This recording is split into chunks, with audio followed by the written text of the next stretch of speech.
പാകിസ്ഥാന് ഇത് കഷ്ടകാലമാണ്. തൊടുന്നതെല്ലാം തന്നെ പിഴയ്ക്കുന്ന ഒരു കാഴ്ചയാണ് നമ്മൾ കാണുന്നത്. പാകിസ്ഥാൻ എന്ത് തൊടുന്നോ അതെല്ലാം തന്നെ ഒരു പിഴയ്ക്കുന്ന കാഴ്ചയാണ് നമ്മൾ കണ്ടുകൊണ്ടിരിക്കുന്നത്. ഓപ്പറേഷൻ സിന്ദൂർ ഒരു തുടക്കം മാത്രമായിരുന്നു. ഇപ്പോഴിതാ പാകിസ്ഥാന്റെ സാമ്പത്തിക ഭരണ അസ്ഥിരതയ്ക്ക് ആക്കം കൂട്ടിക്കൊണ്ട് മറ്റൊരു വാർത്ത കൂടി വരുന്നുണ്ട്. അതായത് പാകിസ്ഥാനിൽ ഇനി വിമാന സർവീസുകൾ ഉണ്ടാകില്ല. ഇനി ഒരു അറിയിപ്പ് കിട്ടുന്നവരെ പാകിസ്ഥാന്റെ വിമാനങ്ങളെല്ലാം തന്നെ എയർപോർട്ടിൽ ഷെഡിൽ കിടക്കും, തുരുമ്പടിച്ച് കിടക്കും എന്നാണ് പുറത്തു വരുന്ന റിപ്പോർട്ടുകൾ. പാകിസ്ഥാന്റെ ഇന്റർനാഷണൽ എയർലൈൻസിന് ഈ വമ്പൻ പണി കൊടുത്തത് അവരുടെ വിമാന എഞ്ചിനീയർമാർ തന്നെയാണെന്നുള്ളതാണ് മറ്റൊരു കൗതുകകരമായിട്ടുള്ള വസ്തുത. എഞ്ചിനീയർമാർ വിമാനങ്ങൾക്ക് ക്ലിയറൻസ് സർട്ടിഫിക്കറ്റ് നൽകുന്നത് നിർത്തിയതിനെ തുടർന്നാണ് ഈ പാകിസ്ഥാൻ വിമാന സർവീസ് പൂർണ്ണമായിട്ടും നിലച്ചിരിക്കുന്നത്. ഇതോടെ കടുത്ത പ്രതിസന്ധിയിൽ ആയിരിക്കുകയാണ് പാകിസ്ഥാനിലെ ജനങ്ങൾ.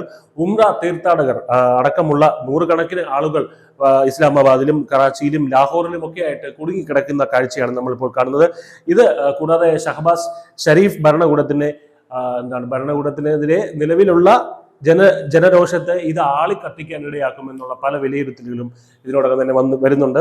അതീവ സാമ്പത്തിക പ്രതിസന്ധിയിലായിരുന്ന പാകിസ്ഥാൻ ഇന്ത്യയുമായിട്ട് സംഘർഷത്തിൽ ഏർപ്പെട്ടപ്പോൾ തന്നെ അത് ഒരു കൂൻമേൽ കുരു എന്നുള്ള അവസ്ഥയിലേക്ക് എത്തിയതായിരുന്നു. ഓപ്പറേഷൻ സിന്ദൂറിന്റെ സമയത്ത് ഇന്ത്യ പാകിസ്ഥാന്റെ 11 വ്യോമത്താവളങ്ങൾ, എയർബേസുകളാണ് തകർത്തത്. ഇത് രാജ്യത്തിനെ കൂടുതൽ പ്രതിസന്ധിയിലാക്കിയിരുന്നു. കഴിഞ്ഞ 8 വർഷമായിട്ട് ശമ്പള വർധനവ് ലഭിച്ചിട്ടില്ല. അത് മാത്രമല്ല, സ്പെയർ പാർട്സുകളുടെ ലഭ്യത കുറവുണ്ട്. എന്നിട്ടും വിമാനങ്ങൾക്ക് ക്ലിയറൻസ് നൽകാൻ നിർബന്ധിക്കുന്നു, അല്ലെങ്കിൽ പ്രലോഭിപ്പിക്കുന്നു, അല്ലെങ്കിൽ സമ്മർദ്ദം ചെലുത്തുന്നു എന്നുള്ള കാര്യങ്ങൾ ചൂണ്ടിക്കാട്ടിയാണ് ഈ എഞ്ചിനീയർമാരുടെ സമരം ഇപ്പോൾ നടക്കുന്നത്.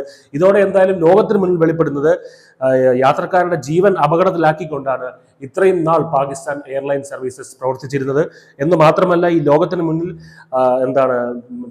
തുറന്നു കാട്ടപ്പെടുന്ന മറ്റൊരു വസ്തുത കൂടിയുണ്ട്.